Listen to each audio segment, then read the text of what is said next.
In Yanida'ach, the long-ago time, Raven was flying around looking for something to eat. He was very hungry as usual. Once, he had even been hungry the day after he finished eating a whale. Some stories are too big to be told all at once, even if they seem small. Largeness of story has nothing to do with the length of each word or of each sentence or with the number of pages, but with the capacity of the heart, which can take only so much. This is such a story. It begins in a little-known corner of Alaska less than 2 decades after the end of the Klondike Gold Rush, one of America's last great adventures. Back then, there stood a small village at the northern edge of a great lake, surrounded on the south side by mountains and fed by a glacier. A fast-running river flows from the far eastern side of the lake. Indeed, the name for the river in the local indigenous language, Taslina, means swift river. Don't bother to look for the village on a map. You won't find it. The people had lived in this country forever.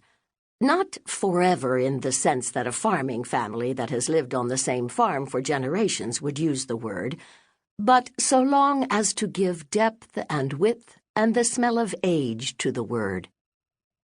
More than 24 families dwelled in small log houses at the edge of the lake.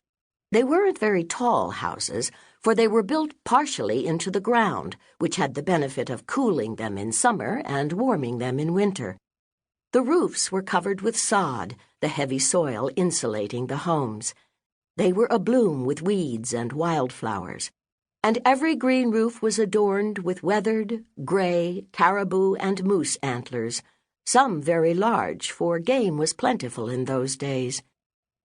Smoke from cooking fires rose and drifted through the village, helping to drive away mosquitoes, the plague of summertime, from which there was no true escape. Racks made of willow were laden with strips of red salmon hanging to dry in the sun and wind. Little houses on tall legs stood back in the forest of black spruce. These caches, accessible only by ladder, stored dried fish and meat out of the reach of animals. Canoes were pulled up on the gravel beach. At the western edge of the village, a thin footbridge made of a fallen timber spanned a clear stream, which was full of bright red salmon. Dogs ran about barking and sniffing and searching for something to eat.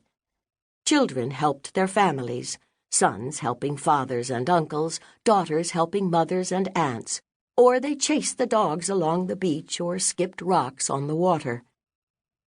In such a small village, everyone was somehow related. But on such a harsh land, the amity of other villages was important.